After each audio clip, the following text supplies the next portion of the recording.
اعوذ باللہ من الشیطان الرجیم بسم اللہ الرحمن الرحیم السلام علیکم ورحمۃ اللہ. Welcome to Islamic studies notes. آج ہم علم الکلام کی اقسام پر روشنی ڈالیں گے انشاءاللہ. تو چلیے اپنے لیکچر کا آغاز کرتے ہیں. علم الکلام کی دو اقسام ہیں، علم الکلام نقلی اور علم الکلام عقلی. یہ دونوں مسلمانوں میں رائج ہوئے، پھر امام راضی کے زمانے میں ایک ہو گئے. اس ویڈیو میں ہم علم الکلام کی صرف ایک قسم یعنی علم الکلام نقلی پر بات کریں گے انشاءاللہ. علم الکلام نقلی یہ وہ قسم ہے جو ہمارے روشن ماتھے پر کالا دھبا ہے اور جس کا خمیازہ ہم آج تک بھگت رہے ہیں. یہ وہ ہے جو مسلمان فرقوں نے ایک دوسرے کے خلاف پیدا کیا اور ایک دوسرے کو غلط ثابت کرنے کے لیے علم الکلام کا سہارا لیا، جس نے اسلام کو سخت نقصان پہنچایا. یہی وہ علم الکلام تھا جو مسلمانوں میں گروہ بندی کا سبب بنا اور یہی تھا جس نے مسلم امہ کی وحدت کو پارا پارا کر دیا. آج جو ہم مختلف فرقوں میں تقسیم ہیں یہ اسی کا نتیجہ ہے، ورنہ اس سے پہلے کوئی شیعہ سنی وغیرہ نہ تھے. علم الکلام نقلی کی ابتدا اموی دور سے ہوئی، جو کہ خاندان امیہ کی غلطیوں میں سے ایک غلطی تھا. خاندان امیہ نے سب سے پہلے تقسیم اور حکمرانی یعنی ڈیوائڈ اینڈ رول کو شروع کیا. گروہ بندی، مذہبی تعصب وغیرہ مسلمانوں کے اندر شروع کی. ہر فرقہ خود کو ٹھیک کہتا تھا. اس حوالے سے علامہ شبلی نعمانی علم الکلام اپنی کتاب میں لکھتے ہیں، ان اختلافات کا پیدا ہونا محل تعجب نہیں، لیکن افسوس یہ ہے کہ ہر فرقہ دوسرے فرقے سے جس مسئلے میں مختلف تھا اسی کو اسلام و کفر کی حد فاصل قرار دیتا تھا. عباسی دور شروع ہوا تو اسلامی ریاست نے اور وسعت کی. غیر مسلم تہذیبوں نے اور زیادہ مداخلت کی. مسلمان فن میں آگے نکل گئے، لہٰذا غیر مسلموں نے ان کی درسگاہوں میں مختلف علم سیکھے. کچھ تو ہدایت پر آ جاتے تھے اور کچھ اسی علم کو ہتھیار کے طور پر اسلامی عقائد میں شکوک اور شبہات نکالتے، چونکہ عباسی دور میں زور پکڑ گیا. بجائے اس کے کہ ان کو روکا جاتا، الٹا مسلمانوں میں گروہی تعصب اور بڑھ گیا. تلوار بھی چلی اور زبان بھی. ادبی مواد ایک دوسرے کے خلاف لکھا جانے لگا. کسی پر اثر انداز ہونے کے لیے یہی دو چیزیں کافی ہوتی ہیں. جیسا کہ سامعین آپ کو پتہ ہے کہ حضرت محمد صلی اللہ علیہ وسلم نے اپنے ایک صحابی حسان ابن ثابت رضی اللہ تعالیٰ عنہ کو ابو الحسام کا نام دیا، یعنی فادر آف سورڈز. اور یہ وہ صحابی تھے جنہوں نے کسی سریے یا غزوے میں شرکت نہ کی، کسی بھی جنگ میں انہوں نے شرکت نہیں کی. تو جو صحابہ کرام رضی اللہ تعالیٰ عنہ تھے وہ عرض کرتے تھے، کہتے تھے کہ انہوں نے تو کبھی کسی جنگ میں شرکت نہیں کی. تو حضور صلی اللہ علیہ وسلم نے فرمایا کہ تم لوگوں کی تلوار تمہارے میانوں میں لٹکی ہوئی ہے اور اس کی تلوار اس کے منہ میں ہے. اس سے ہمیں پتہ چلتا ہے کہ زبان کی کیا اہمیت ہے اور بہترین مسلمان کی شناخت کیا ہے. جیسا کہ حدیث نبوی صلی اللہ علیہ وسلم میں آتا ہے کہ المسلم من سلم المسلمون من لسانہ و یدہ، جس کی حرکت اور تحریر دونوں میں شائستگی ہو وہ دراصل مکمل مسلمان ہے.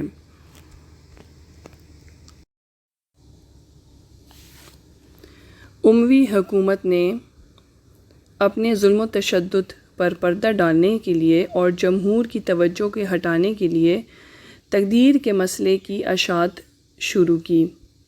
جب کبھی شکایت کا لفظ کسی کی زبان پہ آتا تو حکومت کی طرفداری کرنے والے یہ کہہ کر چپ کر دیتے تھے کہ جو کچھ ہوتا ہے اللہ تعالیٰ کی مرضی سے ہوتا ہے، یعنی آمنا بالقدر خیرہ و شرہ۔ اس وجہ سے مسلمانوں میں موجود نیک لوگوں مثلاً فقہا، محدثین، صوفیاء نے اس کے خلاف آواز بلند کی۔ ان میں معبدی، جوہنی، حسن بصری، جہم بن صفوان، گیلان دمشقی، جنید بغدادی اور امام مالک شامل ہیں۔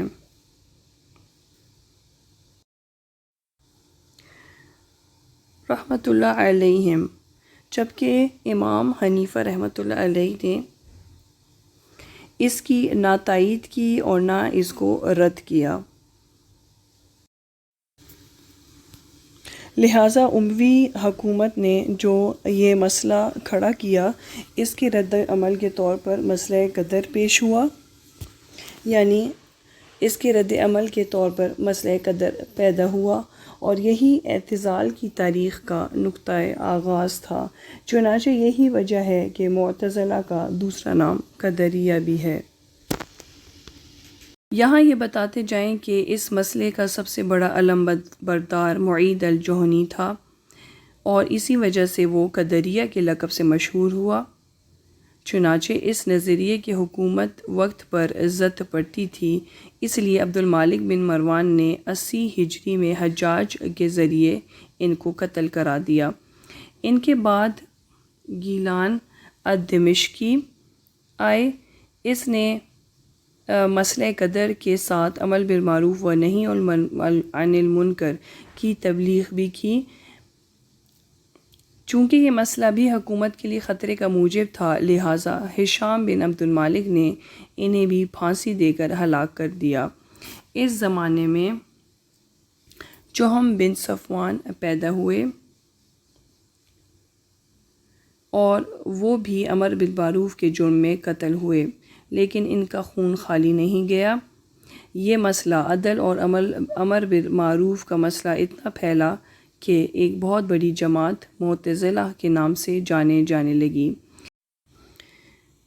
ان کے بعد تحریک اعتزال کو 2 اور زبردست قائد نقیب ملے۔ ان کے نام واصل بن عطا اور عمر بن عبید تھے، اور یہ دونوں ایک ہی سال یعنی 80 ہجری میں پیدا ہوئے، اور دونوں حسن بصری کے شاگرد تھے، اور دونوں نے حسن بصری کے مکتب فکر سے آزادی اختیار کی اور اس طرح معتزلہ کہلائے، اور حضرت قتادہ نے اس فرقے کا نام معتزلہ رکھا۔ اموی خلفاء میں یزید بن عبد المالک اور مروان بن محمد معتزلی تھے، اور حکومت کی سرپرستی کے بعد عوام میں یہ فرقہ بہت مقبول ہوا۔ جیسا کہ پہلے ذکر کیا جا چکا ہے کہ علم الکلام کے نتیجے میں بہت سے فرقے بنے۔ ان میں سے جو 5 مشہور فرقے تھے وہ تھے سنی، جو ہیں اہل سنہ و جماعہ، شیعہ، معتزلہ، خوارج اور مرجعہ۔ اسلامی عقائد میں ان کی بنیاد تو قرآن اور حدیث ہیں، لیکن علم الکلام کی وجہ سے ان کے کچھ مخصوص نظریات ہیں۔ علم الکلام نقلی نے اسلام کی خدمت نہیں کی، بلکہ مسلمانوں کو آپس میں لڑایا۔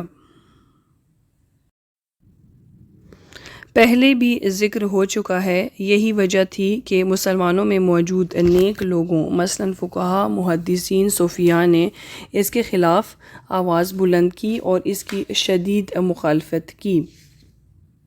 اور ہر دور میں نیک لوگوں میں کچھ نیک لوگ ہوتے ہیں جو باطل کے خلاف آواز بلند کرتے ہیں، جیسا کہ ارشاد باری تعالیٰ ہے، فی جنات النعیم ثلۃ من الاولین وقلیل من الآخرین۔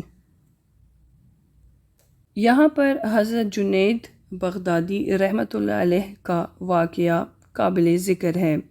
حضرت جنید رحمۃ اللہ علیہ ایک دن متکلمین کے گروہ کے پاس سے گزرے، پوچھا کہ یہ کون لوگ ہیں اور کیا کر رہے ہیں؟ تو لوگوں نے عرض کیا کہ یہ متکلمین ہیں، ادلہ عقلیہ سے، صفات حادثہ سے اللہ تعالیٰ کو بری ثابت کرنے کے متعلق بحث کر رہے ہیں۔ فرمایا، عیب کی نفی کرنا خود عیب ہے، کیونکہ نفی وہاں پیدا کی جاتی ہے جہاں امکان ہو۔ اور جہاں پر کوئی عیب ہی نہ ہو، اس کا مطلب یہ ہے کہ وہاں پہ نفی کرنے کی گنجائش ہی نہیں ہے، کوئی ضرورت ہی نہیں ہے، اور فوراً مجلس کو برخاست کرایا۔ حضرت جنید رحمۃ اللہ علیہ کا یہ واقعہ حضرت علامہ ابن خلدون نے اپنی کتاب میں نقل کیا ہے، اور آگے اضافے میں یہ لکھتے ہیں کہ تاہم ہماری رائے ہے کہ طالبان علم کو یہ علم ضرور مفید ہے، اس لیے کہ حاملان سنت کو اپنے مذہب کے ادلہ سے بے خبر نہ رہنا چاہیے۔ یہاں پر اب چند یاد رکھنے کی باتیں یہ ہیں کہ البحث عن الذات مشرک، یعنی اللہ تعالیٰ کی ذات میں بحث کرنا سب سے بڑا شرک ہے، کیونکہ اللہ تعالیٰ نے فرمایا ہے کہ لیس کمثلہ شیء، والعجز عن الذات ادراک، یعنی اللہ تعالیٰ کا صحیح ادراک یہ ہے کہ آپ اللہ تعالیٰ کی ذات پر بحث نہیں کر سکتے، یعنی جب آپ نے اللہ تعالیٰ کو قادر مطلق مان لیا ساری اوصاف کے ساتھ، تو اب اس کو تختہ مشک بنانا ٹھیک نہیں۔ ہمارے آج کے لیکچر کا اختتام ہوتا ہے۔ وَمَا عَلَيْنَا إِلَّا الْبَلَاغُ۔